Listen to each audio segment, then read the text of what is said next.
हरिओम। हम लोग श्री रामचरितमानस में उत्तरकांड देख रहे हैं और अब तक हम पिछले सत्रों में देख चुके हैं कि भगवान राम सीता जी को वापस लेकर अयोध्या आ चुके हैं। और इन सत्रों में अब भगवान राम के राज्याभिषेक के बाद जीवन कैसा अयोध्या में चल रहा है उस पर चर्चा चल रही है। उस पर तो गोस्वामी तुलसीदास जी बता रहे हैं। तो वे लिखते हैं, एहि विधि नगर नारि नर करहि राम गुणगान, सानुकूल सब पर रहें संतत कृपा निधान।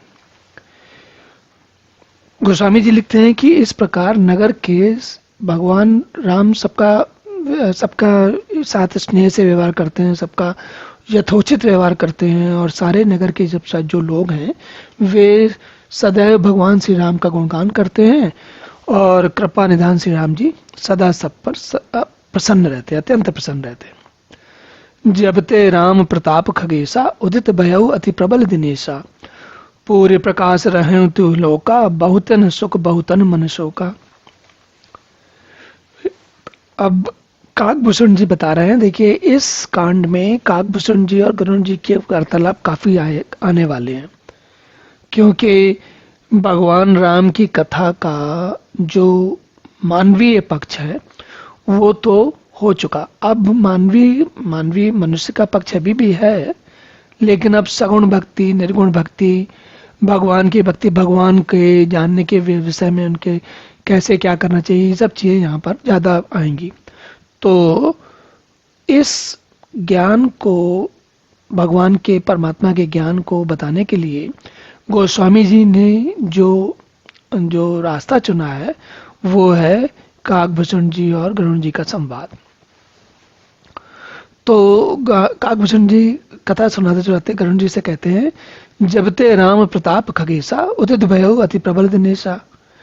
जब से भगवान रामचंद्र जी के रूप में प्रचंड सूर्य का उत्पन्न हुआ है, तब से पूरे प्रकाश रहे तो लोका, तो सभी लोकों में तीनों लोकों में हमें सदैव प्रकाश रहता है।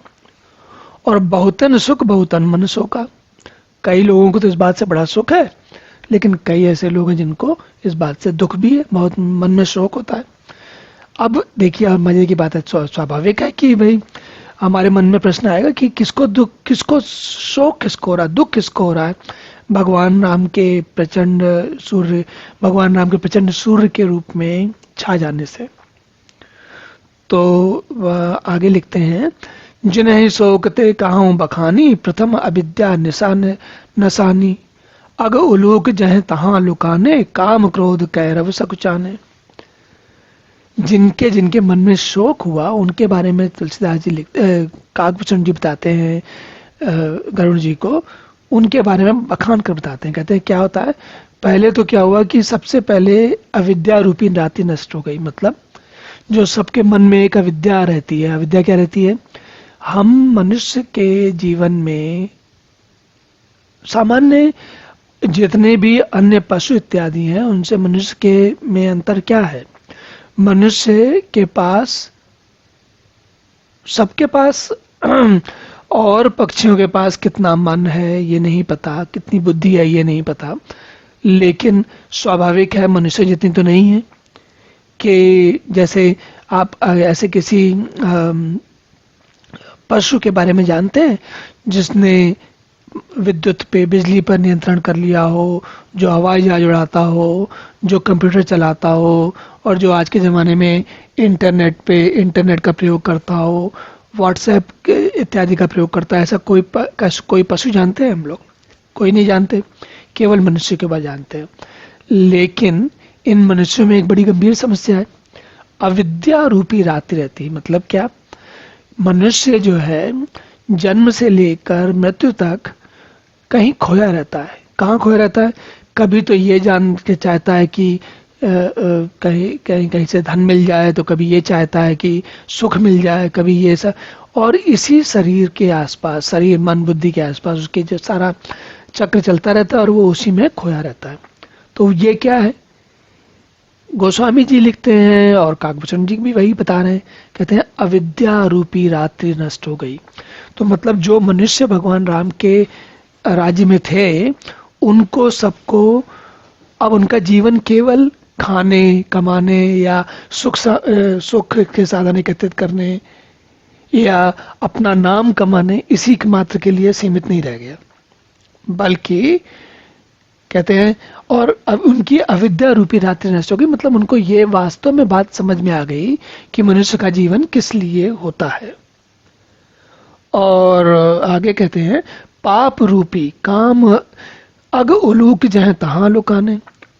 अग मतलब जो अग कहते हैं जो दूषित है, जो गंदा है, जो खराब है, जो निकृष्ट है।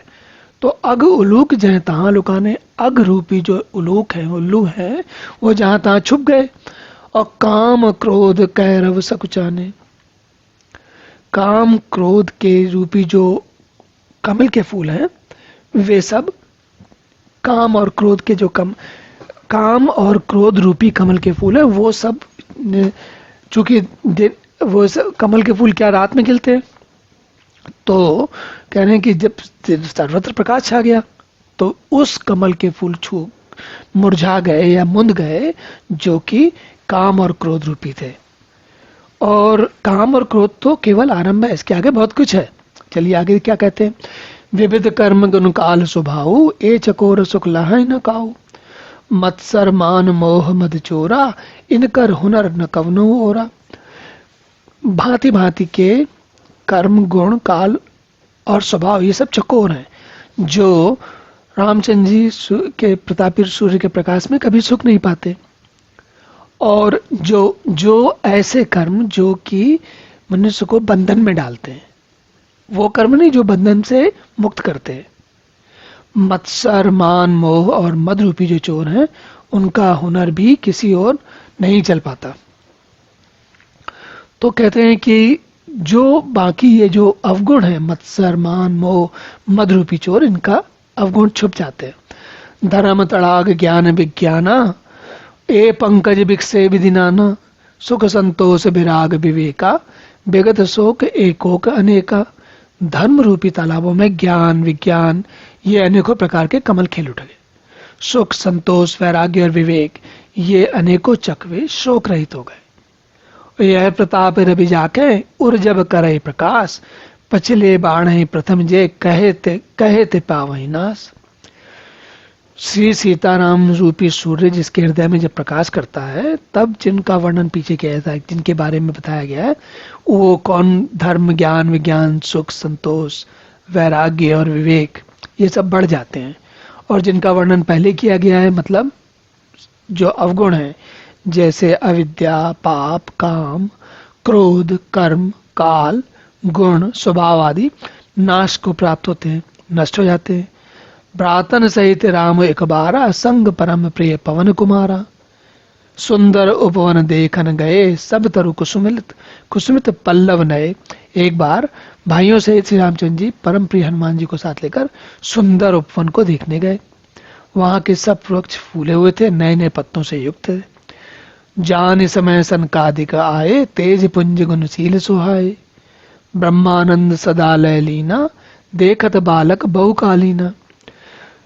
भगवान जब उपवन में गए हैं तो वहां समय जानकर, सही समय जानकर, अवसर अच्छा जान करके सनकादिक मुनि, जो कि हमेशा ब्रह्मानंद में लीन रहते हैं, देखने में बालक जैसे दिखते हैं पर हैं बहुत आयु के, और वे सर्वोत्तम ज्ञानी कहलाते हैं। रूप धरे जन चारो वेदा, समदर्शी मुनि विगत विवेदा। आशा व्यसन व्यसन यह नहीं, रघुपति चरित हो तय सुनाई। ये चारों जो सनत कुमार हैं, चार है वो, वे ऐसा लगता है कि मानो चारों वेद ही बालक रूप धारण किए हो। और ये मुनि समदर्शी और वे भेद रहित हैं। समदर्शी मतलब सबको एक जैसा देखते हैं। किसको सबको एक जैसा देखते हैं? मनुष्य को नहीं, प्रकृति को, मनुष्य को, हमको, आपको, सबको देखते हैं, एक जैसा देखते हैं। और भेद रहित है, भेद रहित है, समदर्शी है। इसका विशेष अर्थ इनका केवल इतना ध्यान देने वाला है कि उन्हें भगवान हर कण कण में दिखता है। दिशाएं ही जिनके वस्त्र हैं, उनके एक ही व्यसन है। क्या व्यसन है? कि जहाँ श्री रघुनाथ जी की चरित्र गाथा होती है वहाँ जाकर वे अवश्य सुनते हैं। तहाँ रहे सनकादि भवानी, जय घट संभव मुनिबर ज्ञानी। राम कथा मुनिबर बहुबरनी, ज्ञान जोनि पावक जिम अरनी। हे भवानी, सनकादिक मुनि वहां गए जहाँ ज्ञानी मुनि श्रेष्ठ श्री अगस्त्य जी रहते थे। श्रेष्ठ मुनि ने श्री राम जी की बहुत सी कथाएं वर्णन की जो ज्ञान उत्पन्न करने में उसी प्रकार समर्थ है जैसे अरण्य लकड़ी से अग्नि उत्पन्न होती है। जैसे अग्नि, जब अरण्य से जो अग्नि उत्पन्न होती है वो क्या होती है, अरण्य जो लकड़ियां होती हैं उनको आपस में टकराते हैं तो अग्नि उत्पन्न होती है। आपने देखा होगा जब भगवान राम का जो अयोध्या में जब मंदिर का आरंभ हुआ था, मंदिर में प्रतिष्ठान हुआ था भगवान का मूर्ति का, तब लोग अरण्य से ही अग्नि जला रहे थे। तो विशेषता क्या है उसकी, वो धीरे धीरे जब रगड़ती है तब ज्ञान अग्नि उत्पन्न होती है। उसी प्रकार जैसे जैसे मनुष्य की भक्ति और ज्ञान बढ़ता है तब उसके मन में भगवान के बारे में सही ज्ञान आता है। देख राम मुनि आवत, हरसि दंडवत कीन, स्वागत पूछ पीत पट, प्रभु बैठन कह दी। सनकादिक मुनियों को जाते देखकर श्री रामचंद्र जी ने हर्षित होकर दंडवत की और स्वागत पूछकर प्रभु ने बैठने के लिए अपना पीताम्बर बिछा दिया। कीन दंडवत तीनों भाई, सहित पवन सुत सुखाधिकाई। मुनि रघुपति छवि अतुल विलोकी, भय मगन मन सकै न रोकी। हनुमान जी के सहित तीनों भाइयों ने भी दंडवत किया और मुनि जो है श्री रघुनाथ जी की अतुलनीय छवि देखकर उसी में मग्न हो गए, वे मन को रोक न सके। कैसे, प्रभु भगवान जिनको दंडवत कर रहे हैं तो उन लोगों का क्या स्थिति होगी, सोचिए कैसे मन को रोक पाएंगे अपने। श्यामल गात सरोवर हो लोचन, सुंदरता मंदिर भवमोचन।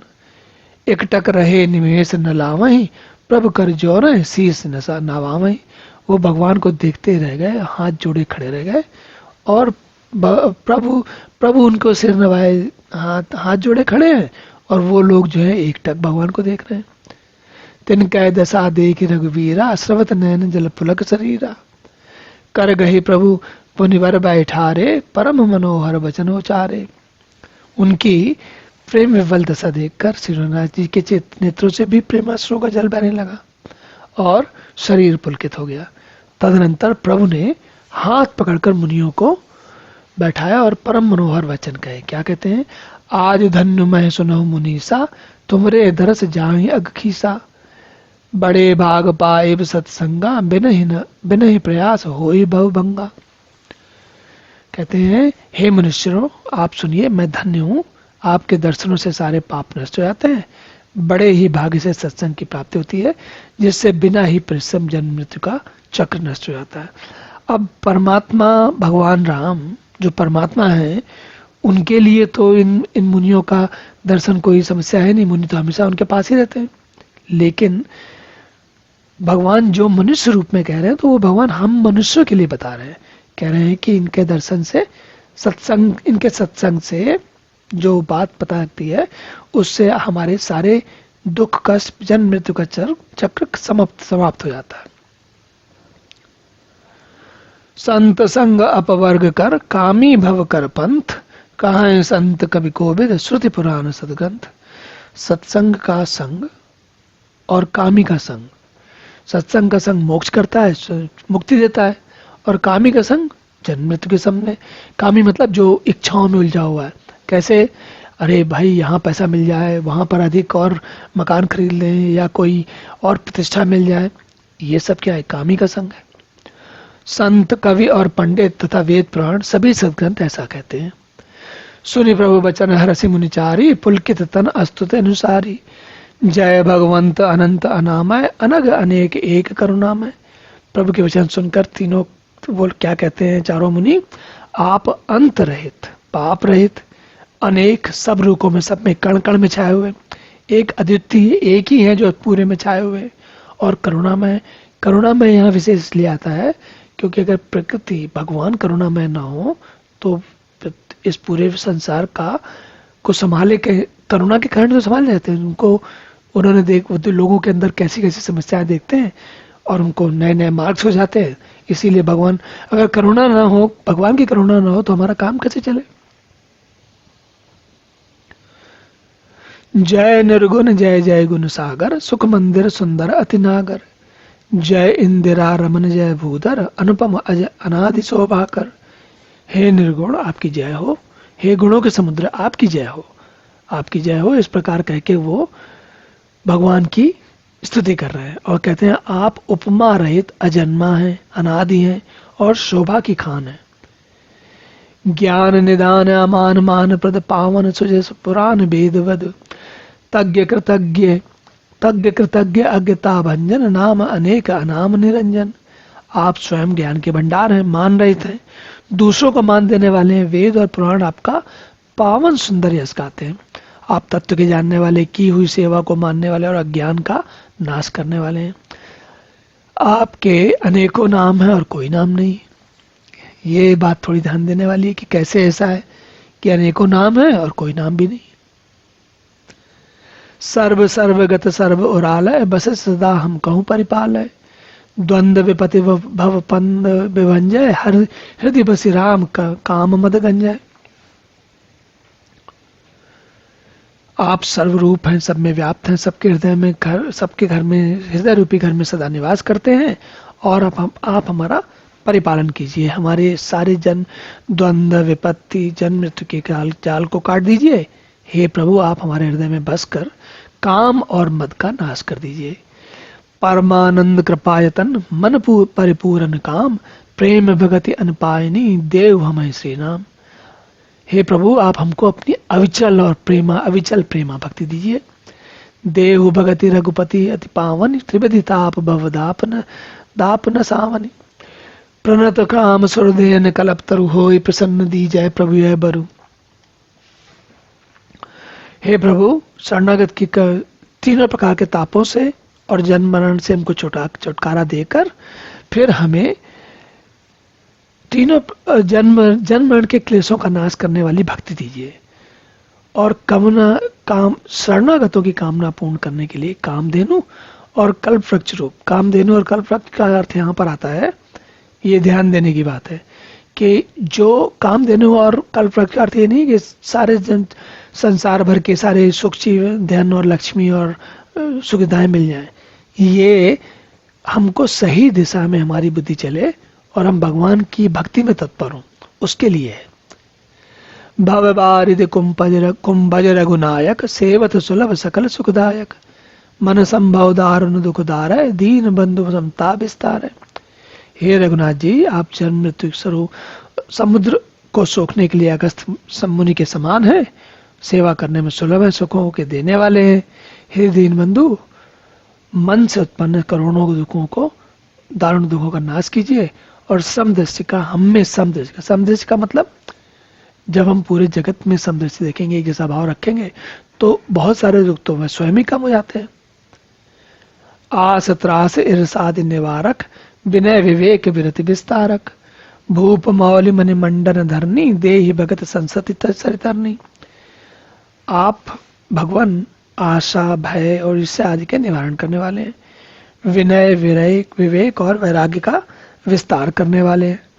हे राजाओं के शिरोमणि पृथ्वी के भूषण श्री रामचंद्र जी, जन्म मृत्यु की रूपी नदी के लिए नौका रूपी अपनी भक्ति का प्रदान कीजिए, हमें भक्ति दीजिए। भक्ति भगवान की, अगर भगवान की भक्ति मिल जाए तो बाकी सारे साधन सुलभ हो जाते हैं, क्योंकि भक्ति जो है वो आपको बार बार भगवान के बाद ध्यान करने में लगाए रहती है। जब ध्यान करने में लगाए रहती है तो धीरे धीरे आपको बाकी के पट भी खुलते हैं बुद्धि के। मुनि मन मानस हंस निरंतर, चरण कमल बंदित शंकर। रघुकुल केतु सेतु सुत रक्षक, काल कर्म स्वभाव गुण बक्षक। हे प्रभु आप मुनियों के मन रूपी मानसरोवर में निरंतर निवास करने वाले हंस, आपके चरण कमल ब्रह्मा जी और शिव जी द्वारा वंदित है। आप रघुकुल के केतु, वेद मर्यादा के रक्षक और काल कर्म स्वभाव तथा गुण के भक्षक हैं। तारण तरन हरण सब दूषण, तुलसीदास प्रभु त्रिभुवन भूषण। देखिए इतनी सारी बात कहने के बाद गोस्वामी जी ने कहा कि आप हमारे भी, गोस्वामी जी के भी स्वामी हैं। और मजे की बात क्या है, देखिए तीन लोग हो रहे हैं। एक तरफ तो क्या है, काकभूषण जी गरुड़ जी को बता रहे हैं, दूसरी तरफ सनत जी और रामचंद्र जी का संवाद चल रहा है, और तीसरी तरफ गोस्वामी जी कह रहे हैं कि आप हमारी भी रक्षा करो, हमारा भी ध्यान रखो। और हम सब लोग जो पढ़ते हैं, सुनते हैं इसको, कथा को, हम चौथे हैं। तो ये ईश्वर आप हमारे पर भी कृपा बनाए रखो और सभी लोगों को सद्बुद्धि दो। इसी सद्भावना के साथ इस सत्र को यहीं समाप्त करते हैं। अगले सत्र में पुनः मिलेंगे, तब तक के लिए हरि ओम।